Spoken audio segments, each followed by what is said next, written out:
Hi everybody, welcome back to my channel. Today I'm going to start with a you can make for Sunday dinner. Here I have about 2.5 to 3 pound roast. Cutting the fat out of it. You do not want to cut all the fat out because you do need some to keep it moist and to give it a good taste. For this particular Mississippi pot roast, I am going to slightly sear both sides of the roast, and I'm going to do that in my cast iron pan here. I'm not adding any salt or pepper to it because the seasonings that I'm going to add to the pot roast have plenty of salt and flavor to it. The pot roast has now been seared and I'm putting it in my crock pot. I'm adding my own ranch dressing. If you are using the packaged of ranch dressing mix, it's one packet. I'm also doing some pepperoncinis, and instead of adding a little bit of water, I do add a little bit of pepperoncini juice. And this is a packet of Au Jus Gravy. You just throw all of that in the pan with a half a stick of butter, close everything up, turn it on low for 8 hours or high for 4 hours, and let it do its thing. So here I'm just showing you what it looks like when it's all finished. 8 hours is done, and it is, I mean, the house smells wonderful and it's very tasty. I'm going to take 2 forks and shred the meat up. I will also go back and add a little slurry of cornstarch in water. That's what's going on here. I've added it. I'm putting the top back on and I'm going to let it run for about another 15-20 minutes on high. If you've been hanging with me for a while, you know that I have recently started playing around with making breads. I found this Baker's Dozen yeast recipe in the Best of Taste of Home, and it is a baker's dozen. And here I'm just putting my all of my ingredients, my all-purpose flour and sugar in here. What's different for me here is that I have never used rapid or quick rise yeast, and so this is my first time using that, and that's what I just dumped in the mixing bowl.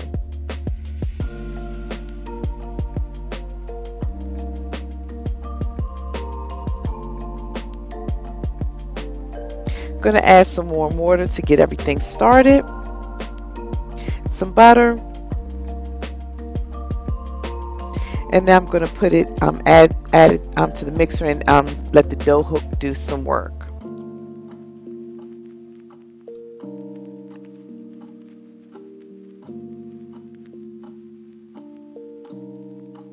The interesting thing about this roll mixture is that it has sharp cheese in it. I've just added that, and then the last cup of, or I think it's actually a half a cup of flour. So I'm going to start it back up and let it go until it's time for me to pour it out onto the counter and do some hand kneading. And that's just what I'm doing here.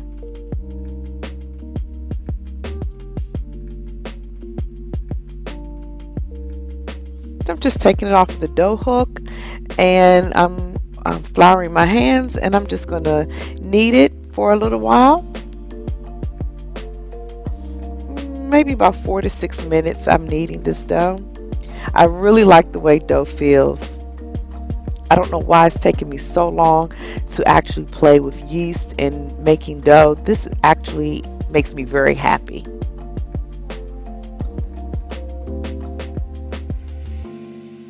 And it feels so soft and warm.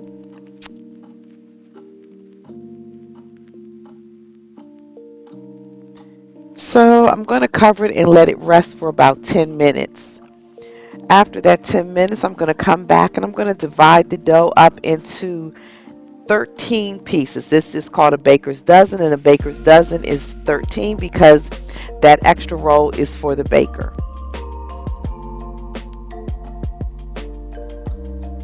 And here I'm just molding the dough ball into balls into my oiled pan here, and I'm going to bake them at 375 for 11 to 14 minutes.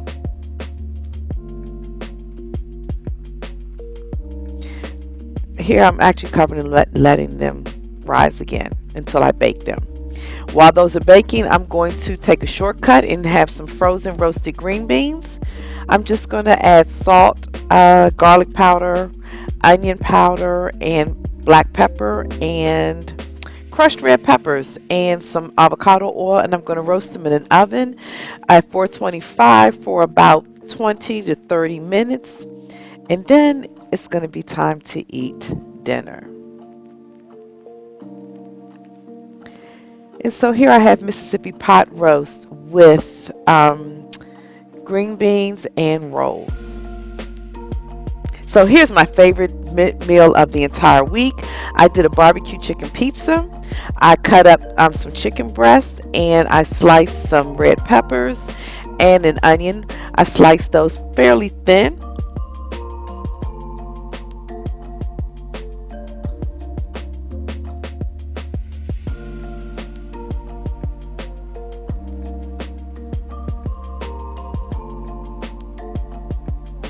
And here's some green onions that I'm also going to cut up. This is going to be the finishing piece to the pizza. I'm going to add that chicken that I cut up into a hot pan, and I'm going to cook that chicken until it is completely done. I decided that I wanted another little smoky flavor, so I added one of these grill mates. I did not do it with all of the things that you're supposed to add it to for a marinade. I literally just put it in there for the seasoning.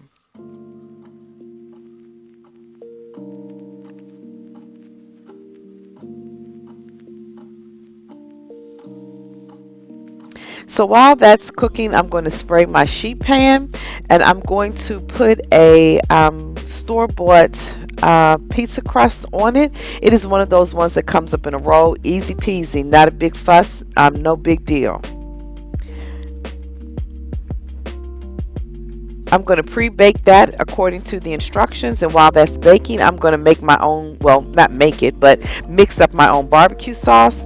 I'm using one of my favorite honey barbecue sauce, and then I'm going to add some ghost pepper barbecue sauce into it. Not a lot, just a little bit to give it a little bit of kick.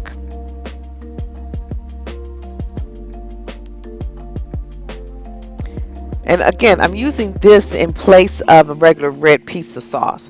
So now that my pizza dough is out of the oven, I'm just going to spread the barbecue sauce all over it.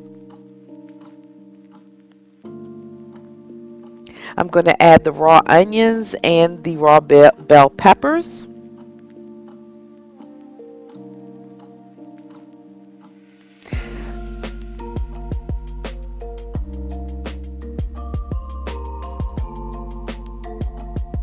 And now I'm going to cover it with the chicken breast meat that I have cooked. I'm just spreading it over evenly because you definitely want to get a bite of chicken, or more than one bite of chicken, in every mouthful. So, because that is really a delicious part of this. And now I'm just covering it with a pizza cheese blend. You can use whatever kind of cheese you like. I'm also going to add some mozzarella cheese. So again, whatever pizza you like, and I'm going to sprinkle a little bit of parsley flakes on top, and I'm going to bake according to the instructions. And this is what it looked like, and it was simply delicious. I hope you tried this one, guys.